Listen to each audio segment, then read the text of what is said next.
Hello, everyone. Welcome to the second webinar in our 2018 Bringing Water to Life webinar series. I'm Elizabeth McCartney with the Irrigation Association. Thank you so much for joining us today for this webinar. Sustainability, you've heard of it, but what does it mean for landscape irrigation? I'm looking forward to hearing from Warren Gorowitz, who is the Vice President of Sustainability at Ewing Irrigation. He's also currently serving as the Irrigation Association's President. So I have a few housekeeping items to go over before we get this webinar going. The webinar is being recorded, so we plan on getting this online in the next few days. We'll also be sending an email out to all those that registered for this event to let them know when that webinar is online. You can find this by going to our website, so irrigation.org/webinar_series. That's where all of our webinar recordings are kept. We also want to make sure that this webinar is an interactive experience. So as Warren is giving his presentation, please feel free to submit questions in the GoToWebinar toolbar as he's talking. I'll be able to see these, and we can make sure all your questions get asked to Warren during our question and answer session at the end. We're really hoping to have an engaging webinar today. Lastly, the Irrigation Association is accepting CEUs. They are available for this webinar. Today's webinar is for one CEU. Please keep a record of your attendance and know that we also have a list of everyone that is in attendance today. So hopefully people are taking advantage of this opportunity for CEUs. So today's webinar is on sustainability. I have the question there, is it just a buzzword? I think today is going to really provide us a good opportunity to move beyond the buzzword of sustainability. So sustainability has a lot of different meanings, I think, to those in the public and also even to different companies. But we do see the marketplace moving the irrigation and the landscape industry to be more sustainable all of the time. I think in the past, maybe sustainability was a nice to do, but we're seeing it more and more as a must do for companies. So there's a lot of focus, obviously, on conservation and maintaining landscapes with fewer and fewer inputs, so whether that's chemicals or even water. And then we also see a focus on what plant choices are being made and different pallets installed in landscapes. So I'm excited that we're having an opportunity today to really focus on the industry and how we can communicate about the benefits of irrigated landscapes and plants and how this all relates to sustainability. I'm going to go ahead and turn it over to Warren, who will discuss his personal experiences with sustainability and how it makes sense for businesses, the environment, and the future of efficient irrigation. Warren, I'm going to go ahead and give it to you now. Great. Thanks, Elizabeth.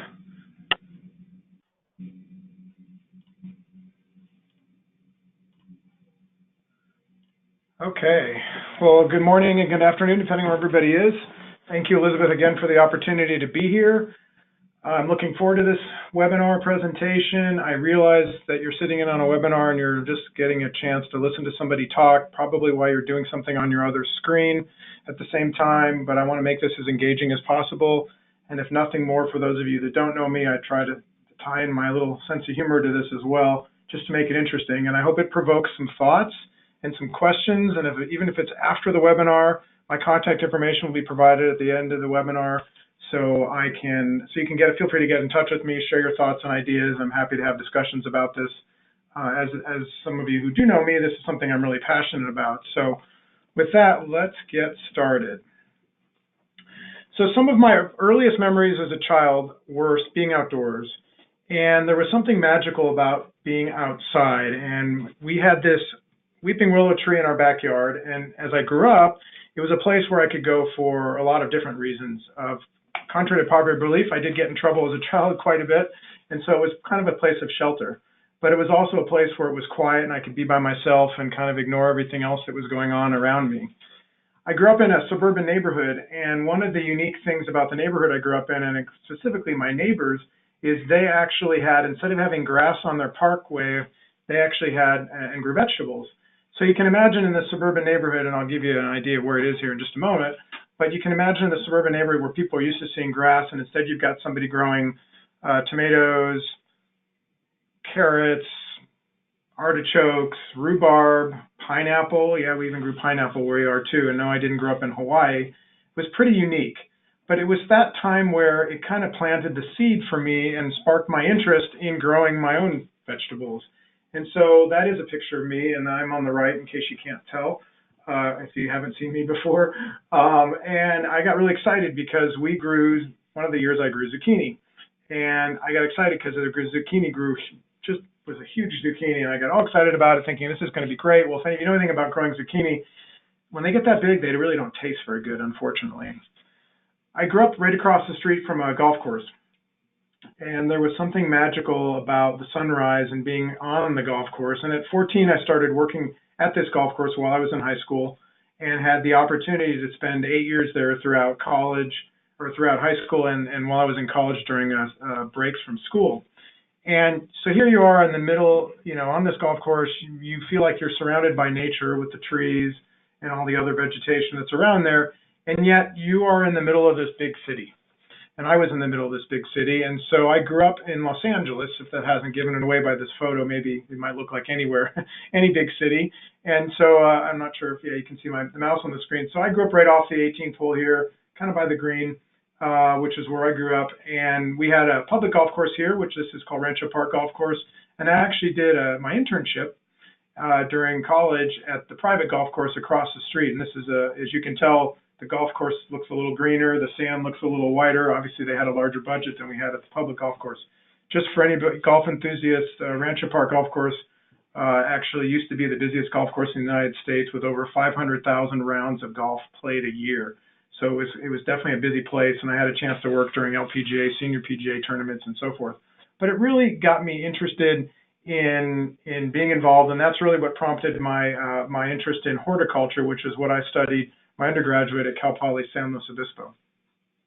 And that really got me interested again in kind of following my passion for wanting to be outdoors, work outdoors. And that's really where a lot of my discussion today is going to talk about what we do every day, what all of us do every day that have the opportunity to work in our industry or our profession, as I'll talk about, and how important that is and how often we don't really tell our story. And so my goal today is to get you to think about what I'm talking about and hopefully think a little bit differently as well. And so Elizabeth talked a little bit about sustainability.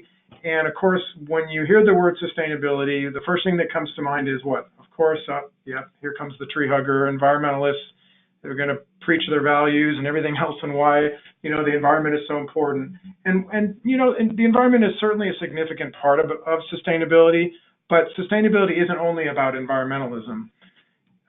Lots of different definitions for sustainability. These are a couple, and there's, depending on how you apply the definition, but really it's about how do we manage our environment and still allow for future generations to be able to take advantage and be part of the environment as well. And whether it's on the development side, which is the definition at the bottom of that slide that is common, about not compromising the ability of future generations to meet theirs. That's a very common definition here about sustainability and the development side of things as well. And so when we talk about sustainability and you hear people talk about it, the other thing you hear a lot about is, of course, the 3 Ps, right? So people, planet, profit, that famous diagram here, with sustainability and being sustainable is kind of at the intersection. And all 3 of those things are very important and are very important aspects of sustainability.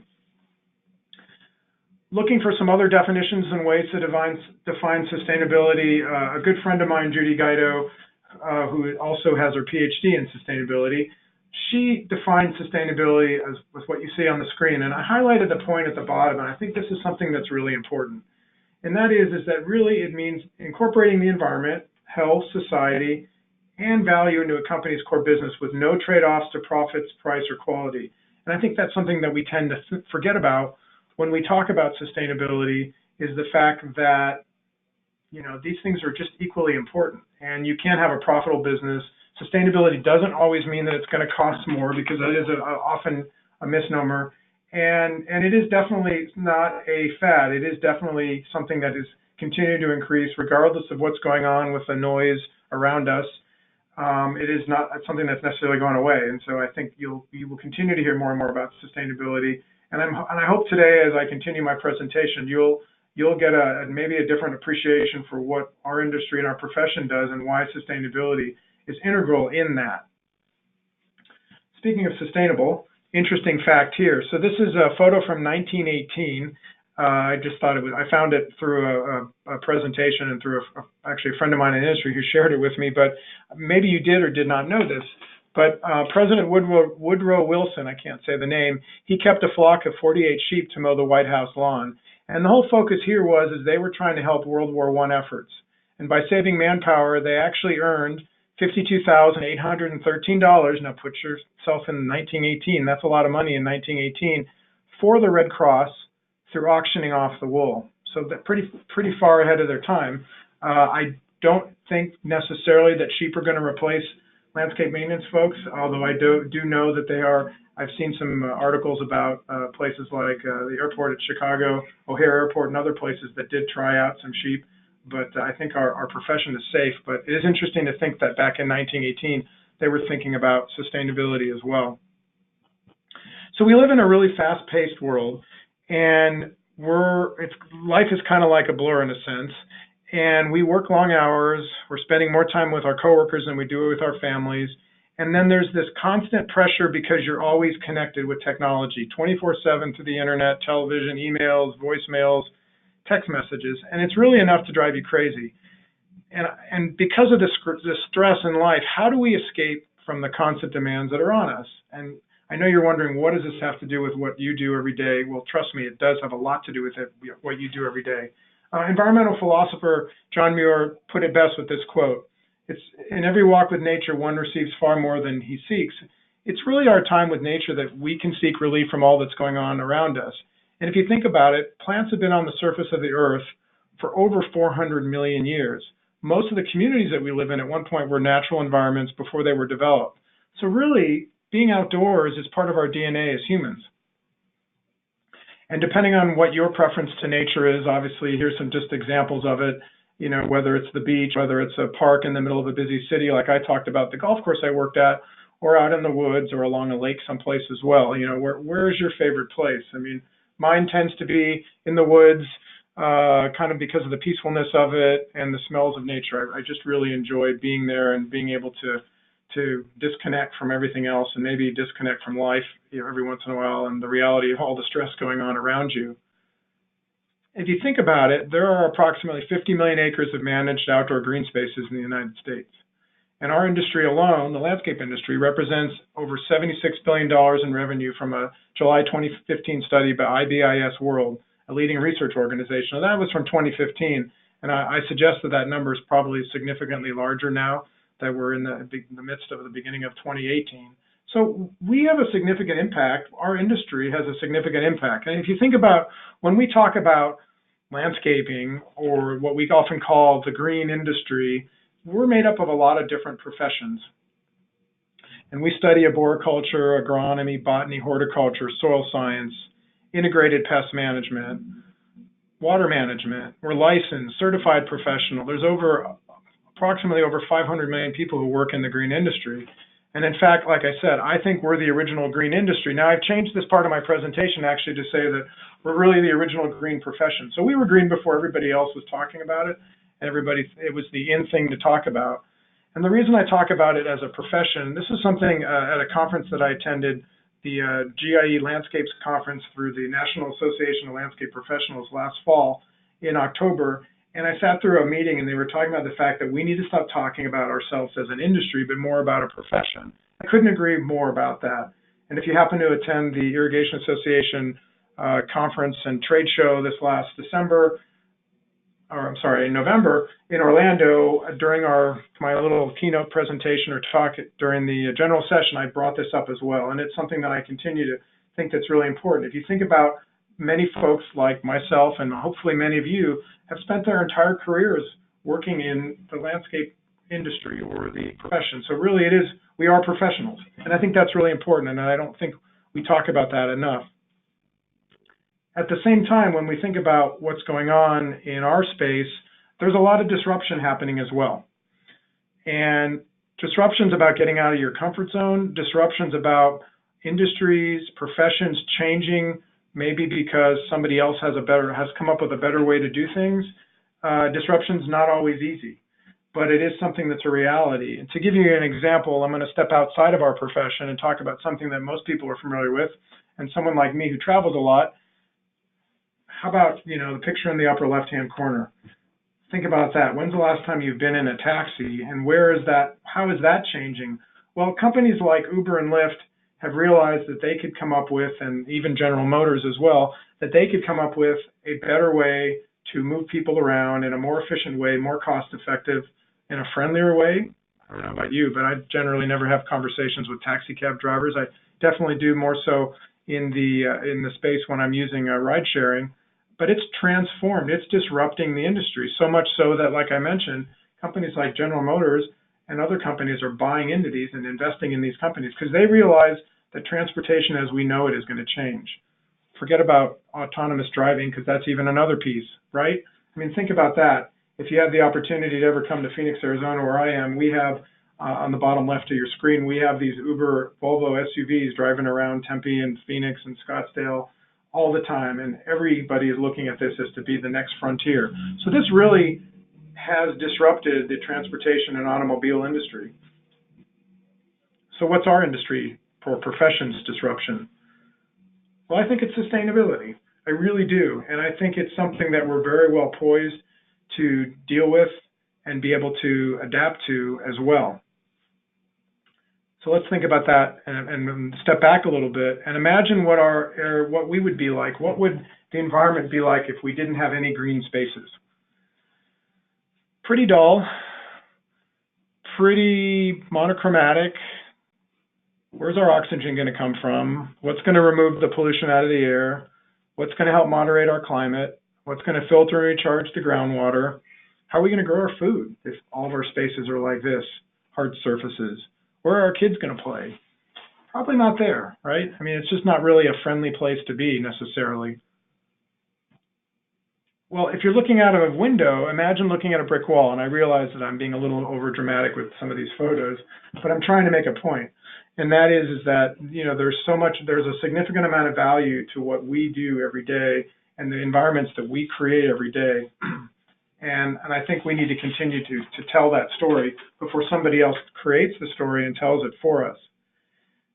If you haven't had a chance to read up about biophilia, but it's something that I think that is going to continue to involve our profession as well. Biophilia is about how the connection of nature, it ties to the built environment and how it improves people's health and well-being. There's a certain bond between humans and other living systems.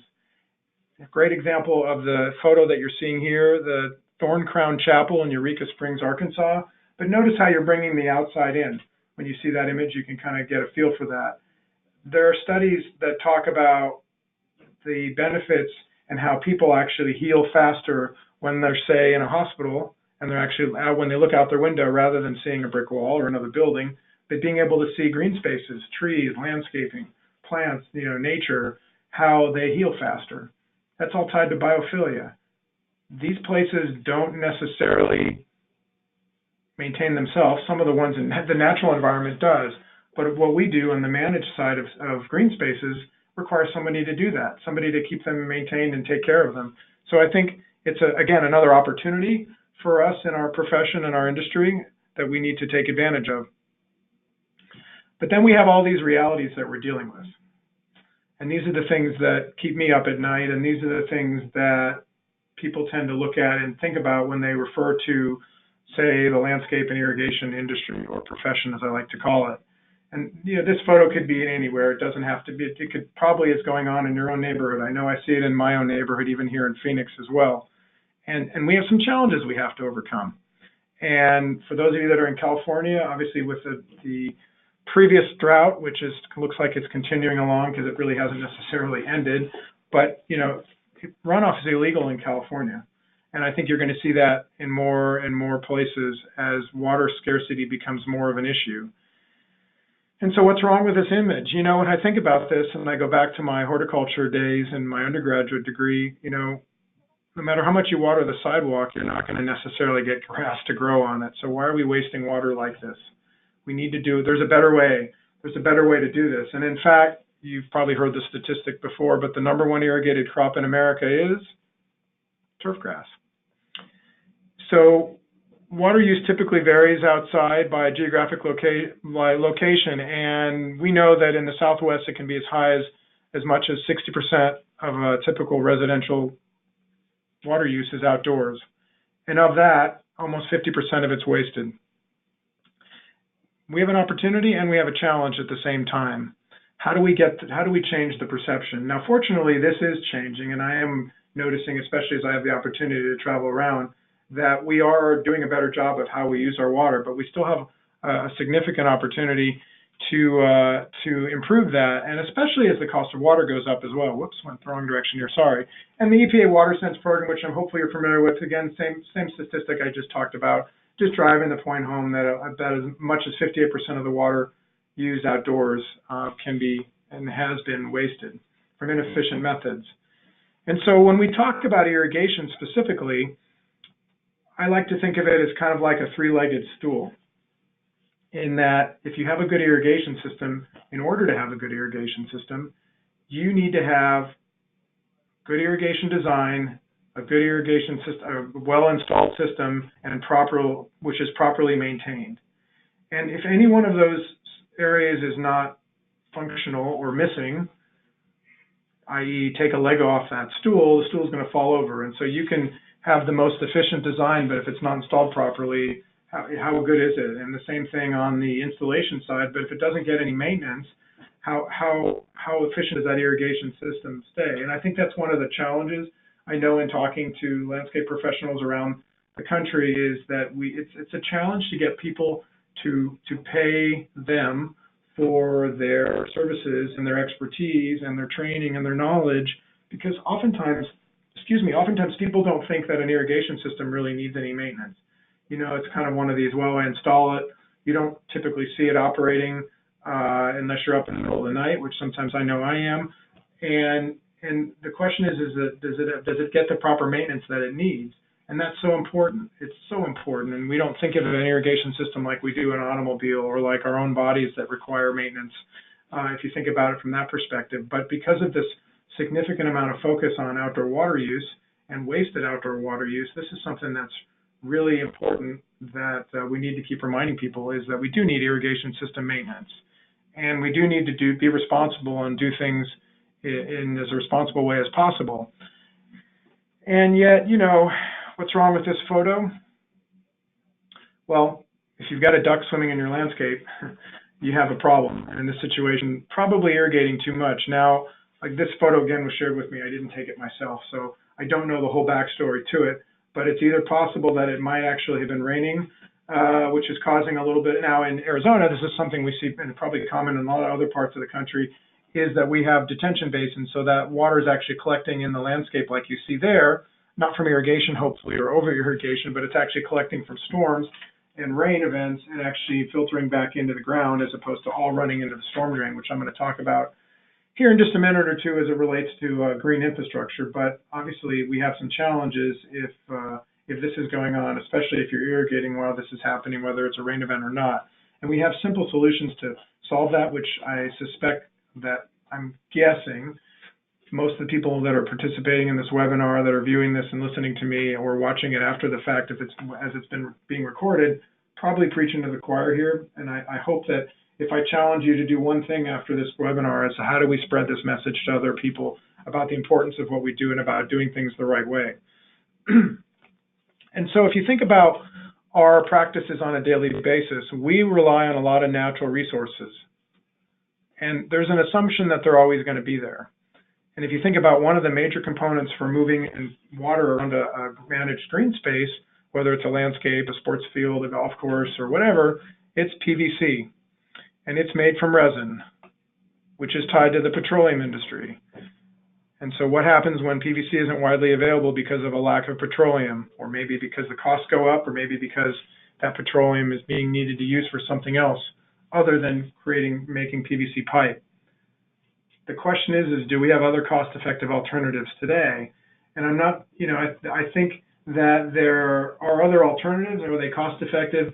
Not at the moment, but I suspect with technology, something better will come along potentially, or they'll come up with a way to make PVC out of something, well, it won't be PVC, it'll be called something else, pipe or something that's going to be used to move water on a more residential or smaller scale application. Because again, if you're in the commercial or golf course world, You're probably familiar with HDPE, or high-density polyethylene, which can be used for residential applications, but unlike polyvinyl chloride, that is a mechanical weld done through a chemical glue or solvent weld, there are mechanical welds with high-density polyethylene, which is typically done with heat, and it's the pipes fused together with the machine. Pretty labor-intensive, so your installation costs go up, but it's very common on golf courses and large commercial applications.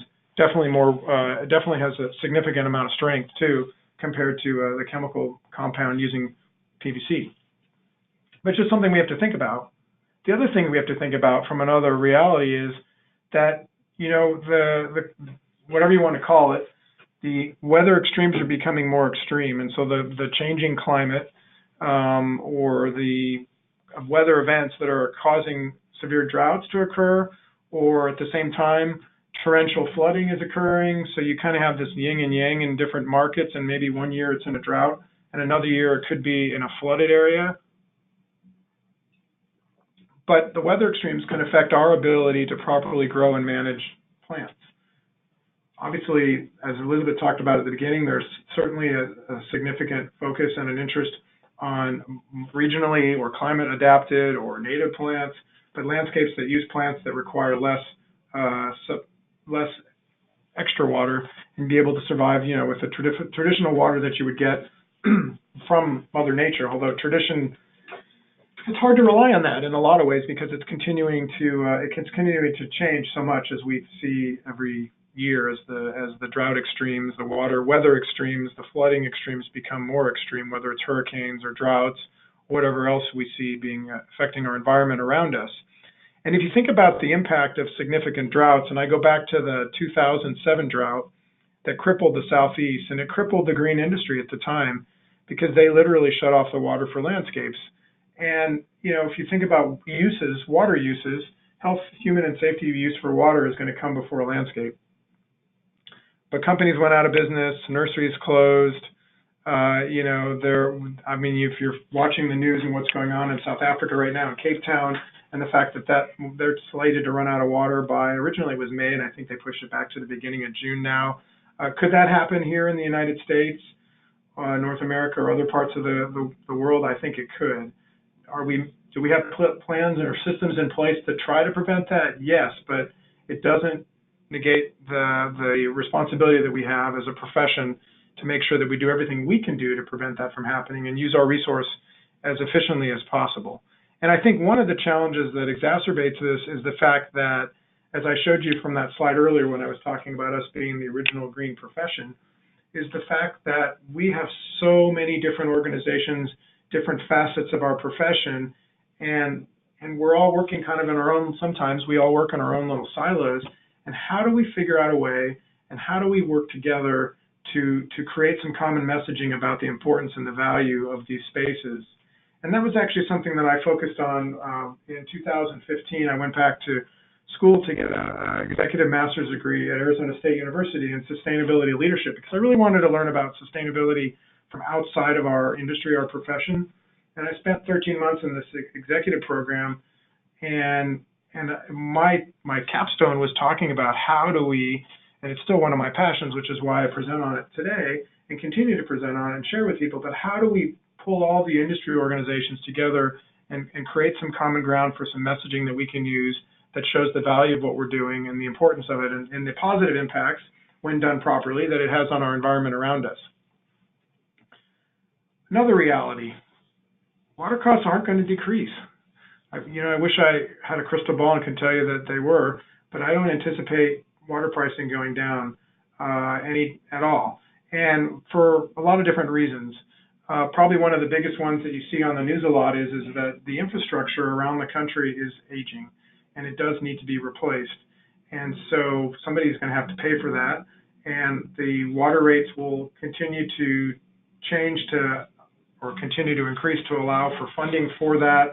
Obviously, there is a significant amount of focus during drought events to reduce our water use, and then there's this conundrum and there's all kinds of talk and discussion about how do you properly set up water rate structures can actually account for drought, and still allow for the water agencies to provide the income, the revenue that they need to manage their systems, and yet also encourage people to use water as responsibly as possible. And water pricing does signal people's usage. It does signal to them, and it does oftentimes, especially as the water prices go up, it has a significant impact on people to reduce their water use. Not always. There's, if you look at some of the studies that are out there that talk about, especially some of the more affluent areas, and how some people, regardless of what the water prices are, if they can afford it, they don't change their water use. And so, again, I think as a profession, we have a responsibility, we have an opportunity to share with our customers and our clients the appropriate way to use water as efficiently as possible. And the good thing is that the technology is already there. It's been there, and new technology, which I'll talk about in a few minutes here towards the end of my presentation. The new technology is helping do that in a smarter way, maybe taking some of the guesswork out of it as well. And in a lot of ways, there's this feeling that we as a profession are under attack. And there's a lot of pressure going on, especially to minimize the environmental impact of building and maintaining managed outdoor green spaces. We're often under the microscope for reducing our water use, which we've been talking about. A whole other discussion to talk about, as even Elizabeth mentioned at the beginning of my presentation before I started, about our chemical and pesticide usage. How do we mitigate their effects and impact they have on local water supplies? There's a whole opportunity, and I think there's been some other discussions or webinars in the past that talk about codes and standards and how they're being developed for landscaping and irrigation. And in a lot of cases, they are becoming very prescriptive, telling you what types of plants you can use, what types of irrigation equipment that you must have. If you look at some of the things going on in some of the states, they're making, even some of the cities, they're making some pretty focused efforts to discourage using certain types of irrigation equipment. And what we do often in our green industry and the profession is really about aesthetics and creativity, and what happens to the creativity when we're being told that this is the kind of landscape you have to have, or these are the kind of irrigation equipment that you must use.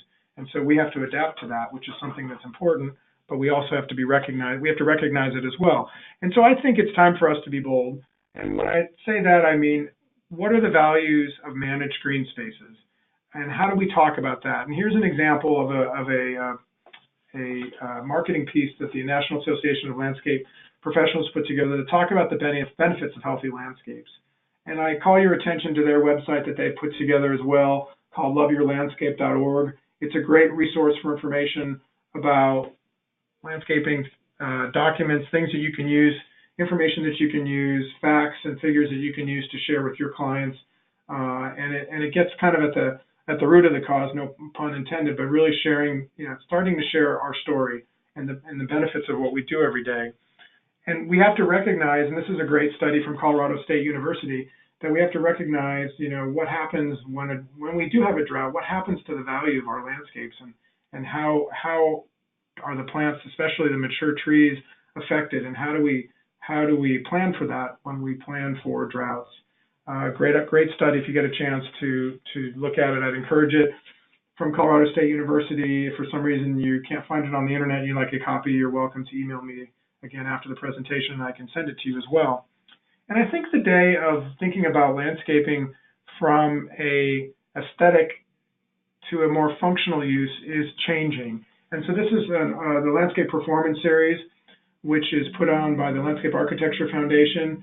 And this is a great resource. They've got great information on their website that talks about, how landscapes actually perform and what the benefits are, and how they actually help the environments around them, and how they help people on the well-being side. And there's some great examples on their website. So now we're taking a landscape nature that we're probably used to, which is aesthetics. It's nice to look at our landscapes, but now we're making them more functional, and how they're helping actually provide and mitigate some of the effects to other things that are going on in an urban and built area.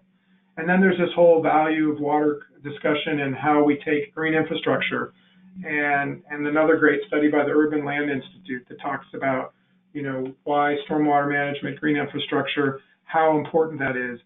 These places are all designed and maintained by professionals in our profession.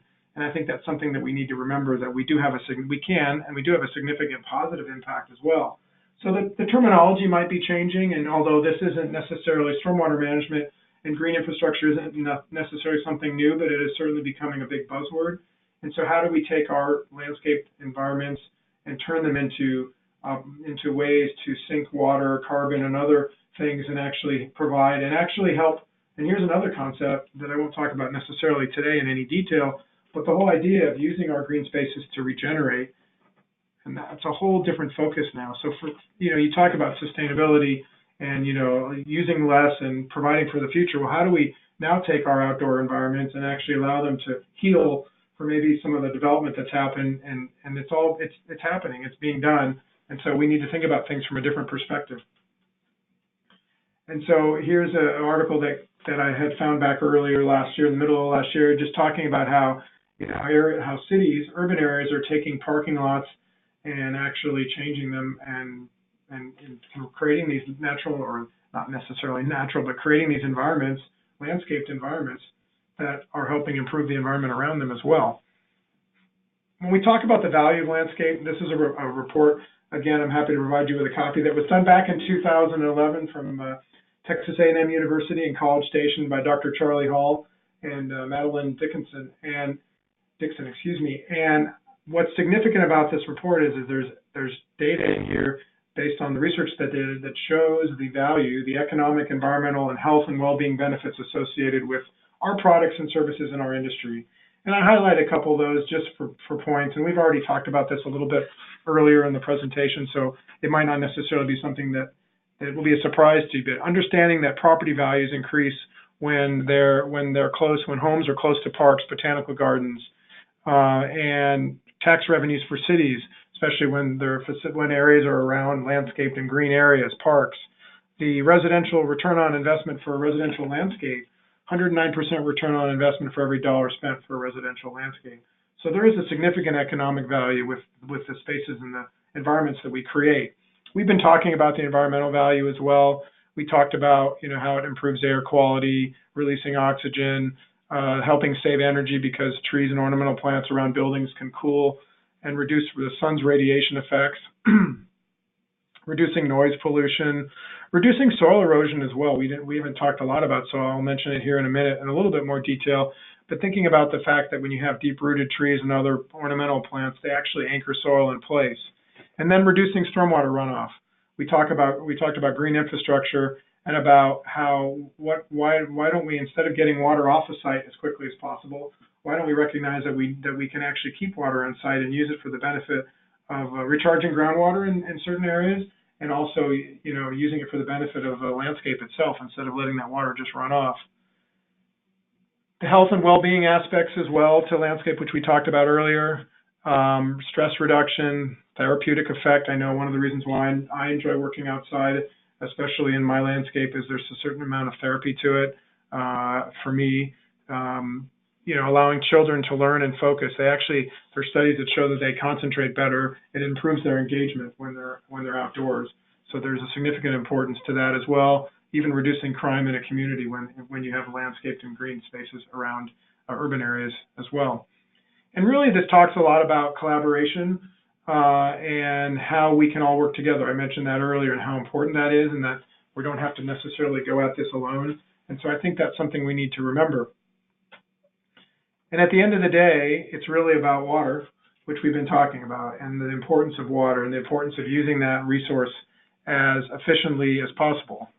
And if you think about it, we're not going to create any new water necessarily. And I borrowed this photo from the internet someplace. The internet's good for things like that.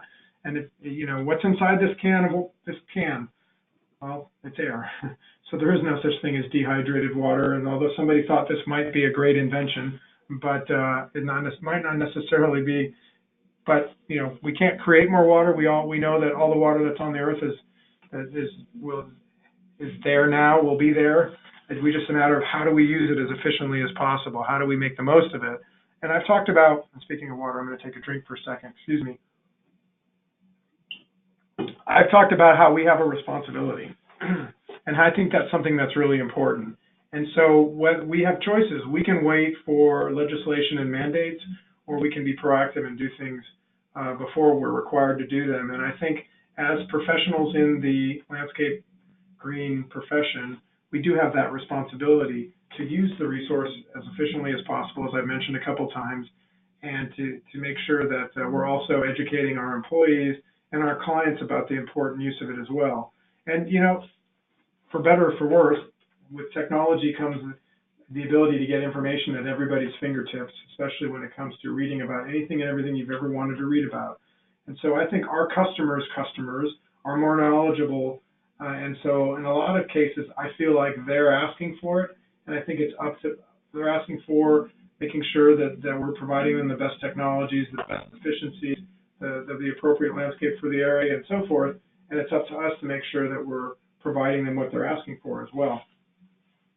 And so when we talk about responsibility, we also talk about the idea of making sure that we're educating and training our employees and ourselves. And so I bring up, of course, the Irrigation Association certification programs, from the Certified Irrigation Technician to the Landscape Irrigation Auditor, to the Landscape Water Manager, to the Certified Irrigation Designer, Certified Irrigation Contractor. I think these certifications are important. I think it continues to raise the bar and the level of professionalism in our profession, and I think that's something and ultimately, as water continues to become more and more of a scarce resource, people will be, I think, looking for and requiring people that have certifications to work on projects, whether it's the Irrigation Association or other certifications.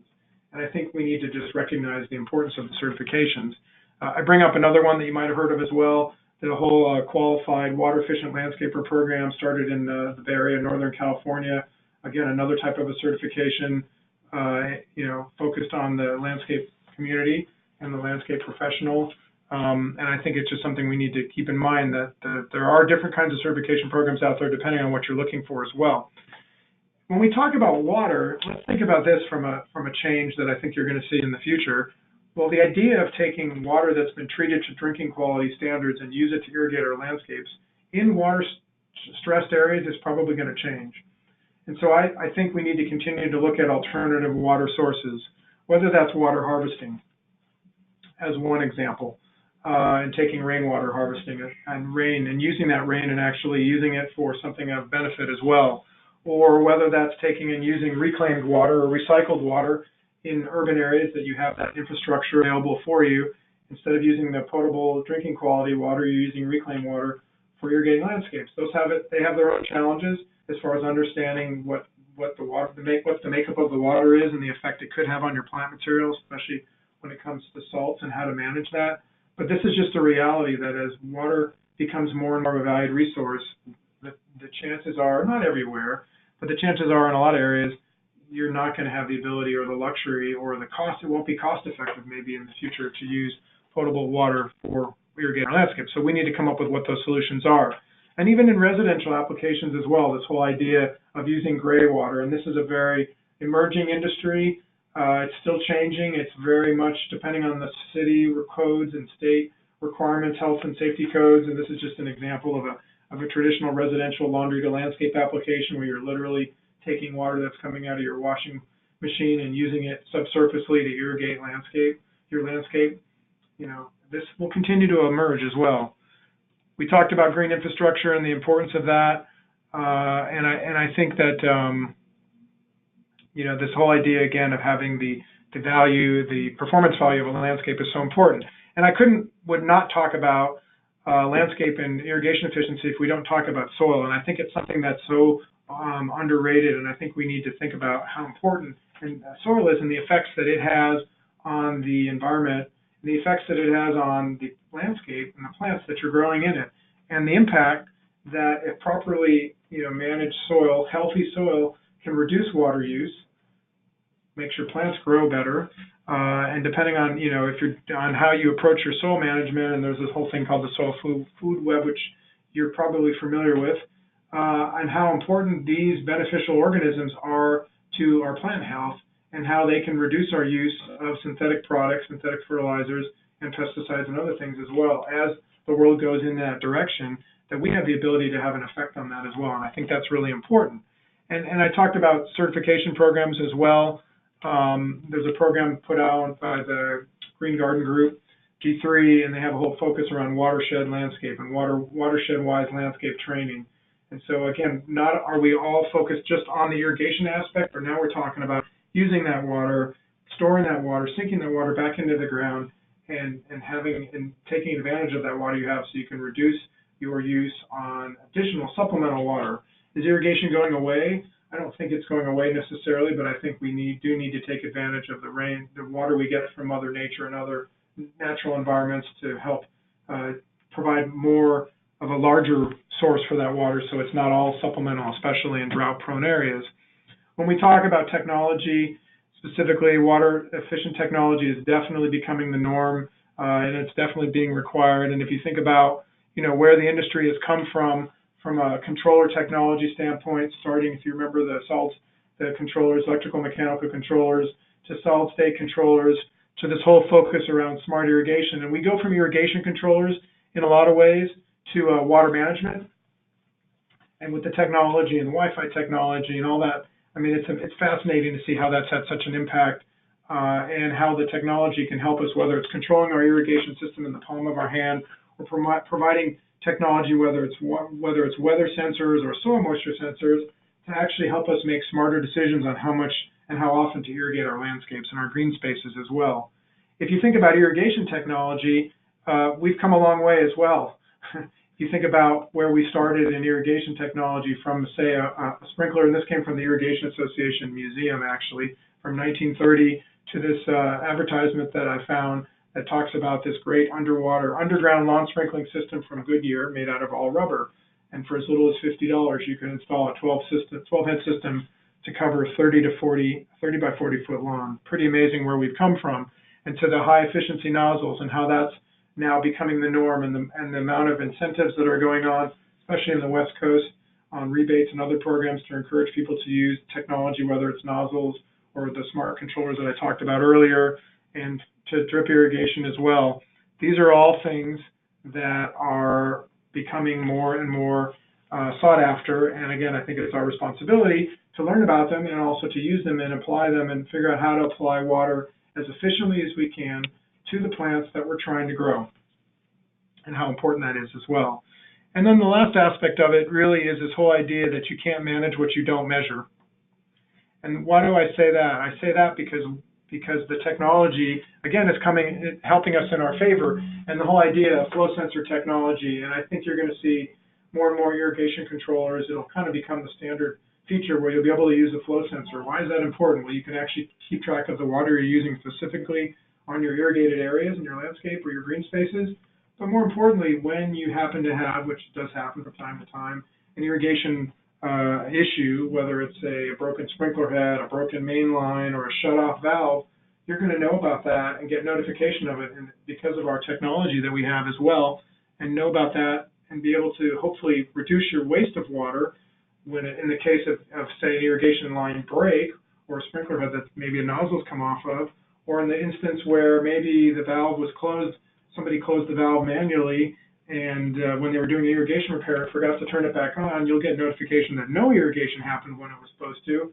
And while that's important, it's because that could actually save your landscapes from dying because of lack of water as well. So I think that management piece of it is something that's really, really important.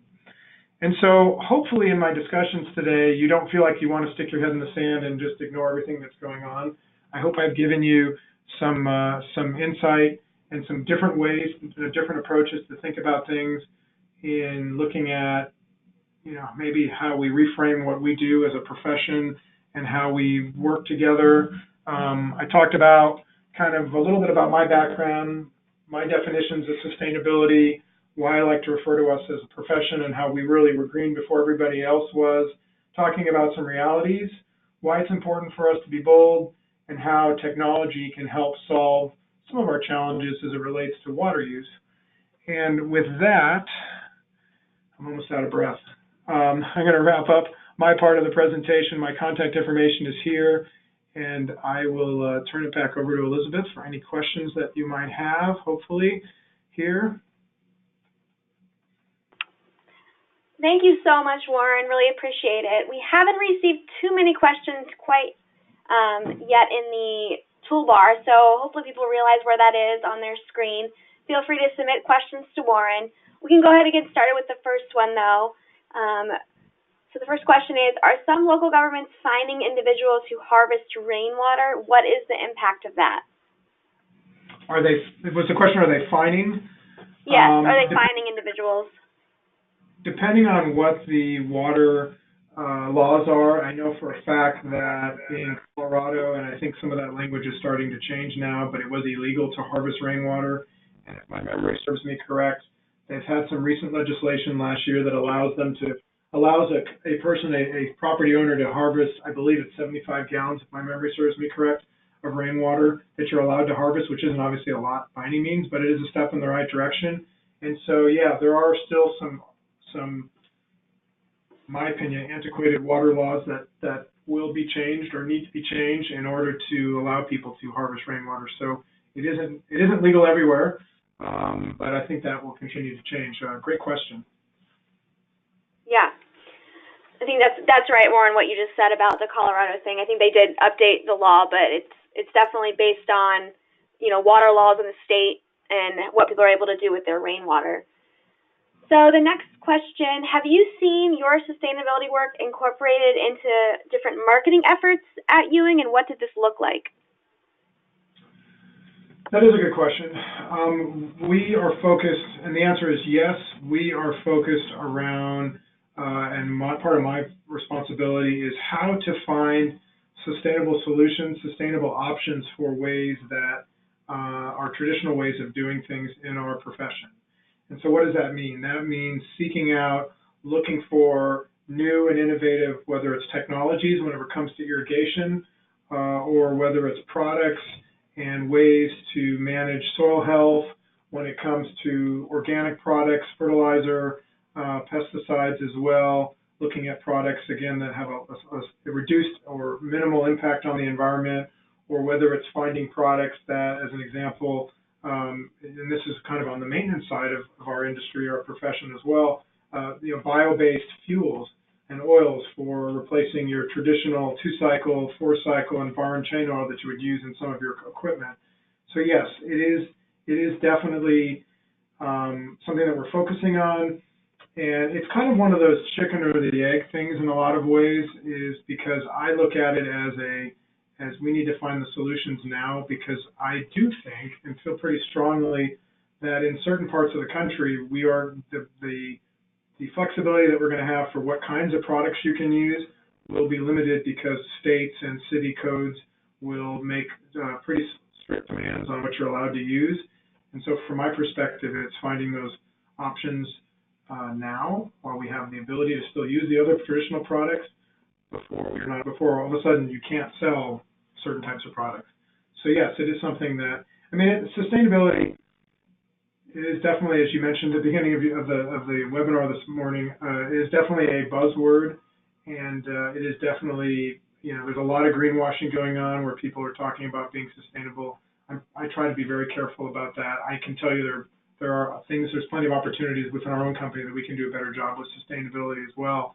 And so it's just trying to be practical and be pragmatic at the same time, and make sure that we do have some options and we do have solutions for people, whether it's products or services as well, for the future. Thanks. Our next question is, do you have any reference information or a calculator info for quantifying the return on investment for improving efficiency in landscapes? That's a great question, and I don't have anything personal on that. I know that there are some municipalities that have, that I've seen some calculators, that nothing is great at the top of my head that I can think of. And I do think that, when I talked about, and I think that brings up a great point as well that I didn't mention in my presentation, is as we talk about how do we tell our stories as a profession as well, I think we need to continue to do more research and provide tools and data that will help people, because at the end of the day, realizing, especially when it comes to efficient irrigation, whether it's the turf side or the agriculture side as well, it does cost money. And in order to make it as easy as possible, you do need tools that you can have that will help you show what that return on investment is. But we don't have anything specifically off the top of my head that I can think of that shows that. I know that some of the irrigation manufacturers, as it relates to emission devices, do have some calculators on their website that show, based on water savings and ROI, for things like pressure regulation and check valves and things like that. I have seen that on a couple of the irrigation manufacturer websites. And I also, one other little comment about that as well. I do know that there are studies out there from a variety of different water agencies, especially on the West Coast, as it relates to weather-based irrigation controllers, and not just the West Coast, actually, now that I think about it.